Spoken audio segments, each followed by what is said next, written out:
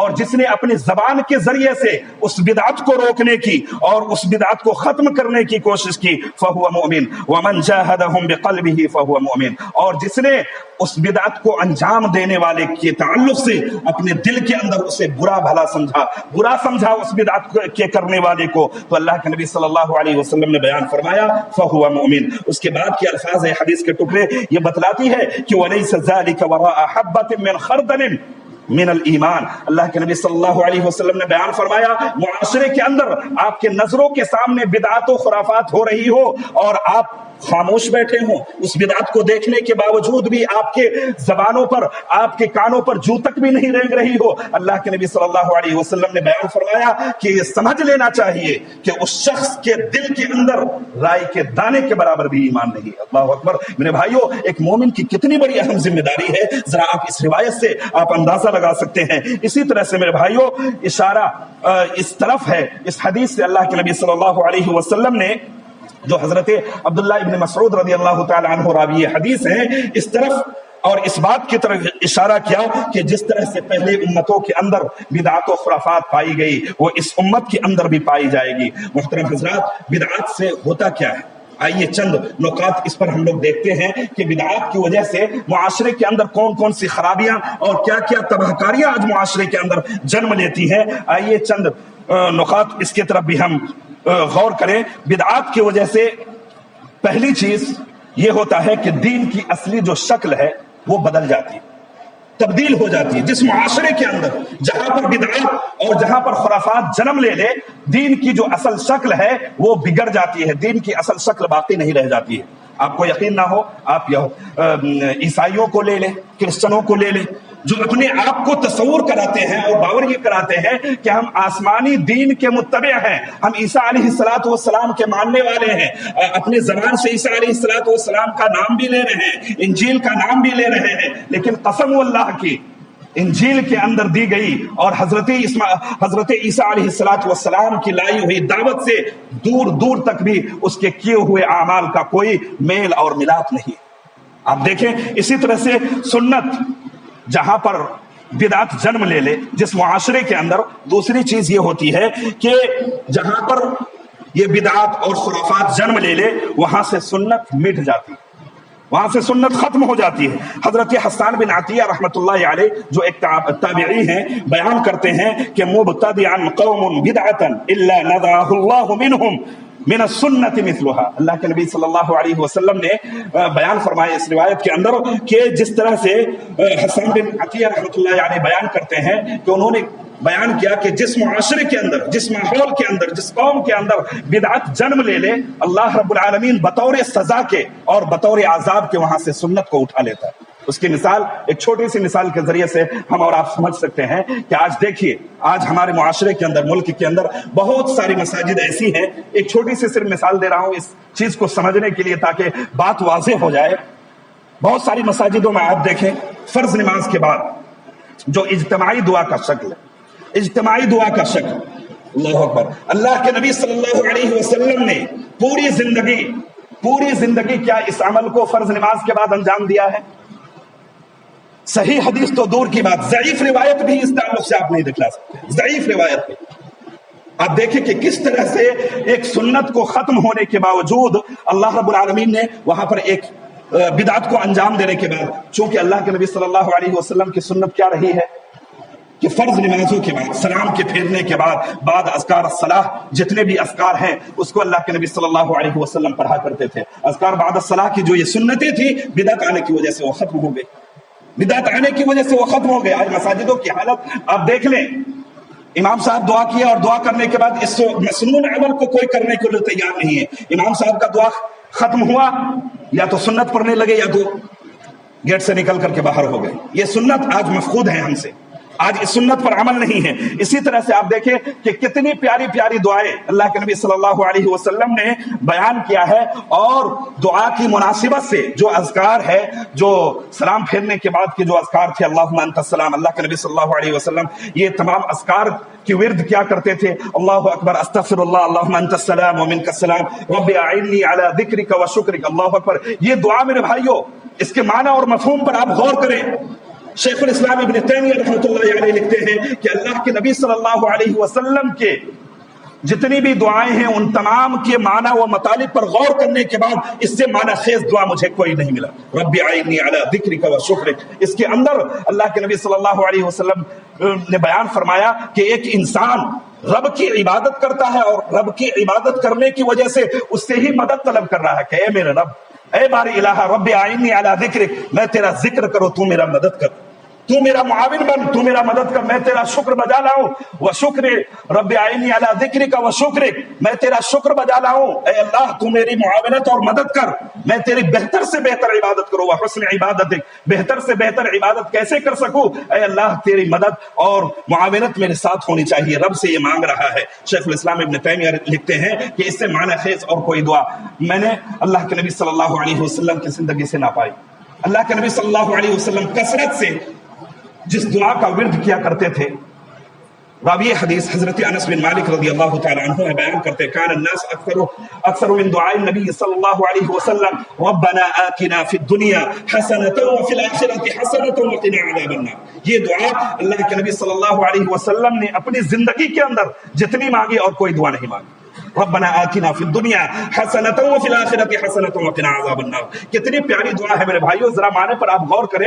اللہ کے نبی صلی اللہ علیہ وسلم جہاں پر آخرت کی بھلائی مانگ رہے ہیں، دنیا کی بھلائی بھی مانگ رہے ہیں. اللہ اے میرے رب، ربنا آتنا فی الدنیا، دنیا کی بہتری عطا کر، دنیا کی بہتری عطا کرے اللہ رب العالمین، اور آخرت کی حسن اور بہتری عطا کر. وقنا عذاب النار، اور جہنم کی آگ سے اور جہنم کے یہ دہکتے ہوئے انگاروں سے الہ العالمین تو مجھے پناہ دے. کتنی بہترین دعا ہے. آخرت بھی مانگی جا رہی ہے اور دعا، دونوں چیز کو مانگنے کی اللہ کے نبی صلی اللہ علیہ وسلم نے ہمیں اور آپ کو تلقین کی ہے. اس دعا کے اندر زیادہ سے زیادہ اس دعا کو، اور جو دعا بتلائی گئی ہے، جو ادعیہ معصورہ ہیں، ان تمام کا ہم ورد کریں. اسی طرح سے تمام صحابہ کرام رضوان اللہ علیہم اجمعین سے اللہ کے نبی صلی اللہ علیہ وسلم کو بڑی محبت تھی. ایک مرتبہ حضرت معاذ بن جبل رضی اللہ تعالی عنہ سے کہہ رہے ہیں، انی احبک یا معاذ، کہ بے انتہا محبت کرتا ہوں اے معاذ بن جبل میں تجھ سے. یوں تو تمام صحابہ کرام سے اللہ کے نبی صلی اللہ علیہ وسلم کی دلی محبت تھی، لیکن حضرت معاذ بن جبل رضی اللہ تعالی عنہ کو خطاب کر کے کہہ رہے ہیں، انی احبک یا معاذ، میں تم سے بے انتہا محبت کرتا ہوں. ان کے حرص عمل کو دیکھ کر کے، ان کے جذبہ عمل کو دیکھ کر کے اللہ کے نبی صلی اللہ علیہ وسلم نے کچھ خاص صحابہ کرام کا ذکر کچھ خاص موقع پر کیا ہے اور ان کو اپنے دل میں جگہ دی ہے. اور اس وقت اللہ کے نبی صلی اللہ علیہ وسلم نے معلوم کیا فرمایا کہ اس محبت کی بنیاد پر میں تمہیں ایک بات بتلاتا ہوں، ہر فرض نماز کے بعد تو اس دعا کو ورد کرنا۔ کون سی دعا؟ ربنا آتنا فی الدنیا حسنۃ وفی الآخرۃ حسنۃ وقنا عذاب النار۔ ایک مرتبہ اللہ کے نبی صلی اللہ علیہ وسلم گزر رہے ہیں، ایک صحابی رسول کو دیکھا بڑے نحیف ہیں، بڑے کمزور لاغر ہو چکے ہیں۔ اللہ کے نبی صلی اللہ علیہ وسلم نے پوچھا کہ کیا تو اللہ رب العالمین سے کچھ مانگتا بھی ہے؟ صحابی نے کہا ہاں اللہ کے نبی صلی اللہ علیہ وسلم، میں بہت زیادہ اور کثرت کے ساتھ اللہ رب العالمین سے یہ چیز مانگتا ہوں کہ اللہ تو جو آخرت میں اگر کوئی مجھے عذاب دینے والا ہے وہ عذاب مجھے دنیا میں دے دے۔ اللہ کے نبی صلی اللہ علیہ وسلم نے کہا اسی دعا کی وجہ نے تیری یہ حالت بنا رکھی ہے، تو ایسا کیوں کہتا ہے کہ تو مجھے آخرت میں عذاب دینے سے پہلے دنیا میں جو عذاب ہے وہ مجھے دے دے؟ تو یہ کیوں نہیں کہتا ربنا آتنا فی الدنیا حسنۃ وفی الآخرۃ حسنۃ وقنا عذاب النار، کہ اللہ تو مجھے آخرت کے اندر بھی عذاب سے بچا اور دنیا کے اندر بھی عذاب سے بچا۔ تو میرے بھائیو، یہ تمام ادعیہ معصورہ جو ہمیں اور آپ کو دنیا کی جو بھی ٹینشن ہے، جو بھی الجھنیں، جو بھی مشکلات ہیں، ہر ایک کا حل اللہ کے نبی صلی اللہ علیہ وسلم کے فرمودات کی روشنی میں ہمیں اور آپ کو یہ ملتی ہے کہ ان فرمودات کی روشنی میں اپنے الجھنوں کا حل ہم تلاش کریں۔ رب العالمین سے دعا کرتے ہیں کہ باری الہ تو ہم تمام کو کتاب و سنت کی روشنی میں اپنی زندگی گزارنے کی توفیق عطا فرما۔ الہ العالمین، جو 3 قسم کے لوگوں کے نقصان اور گھاٹے اٹھانے والے میں سے 3 قسم کے جو لوگوں کے اعمال کو بیان کیا گیا ہے، الہ العالمین ان اعمال سے بچتے ہوئے اپنے نیک اعمال کو کرنے کی توفیق عطا فرما۔ الہ العالمین تو ہم تمام کو جب تک اس دنیا کے اندر زندہ رکھ، دین اسلام پر زندہ رکھ، اور جب ہمارا خاتمہ ہو ایمان بالخیر پر ہو۔ اقول قولی هذا واستغفر الله لي ولكم ولسائر المؤمنين من كل ذنب فاستغفروه انه هو الغفور الرحيم۔ بارك الله لنا ولكم في القرآن العظيم ونفعني وإياكم بالآيات والذكر الحكيم، انه تعالى جواد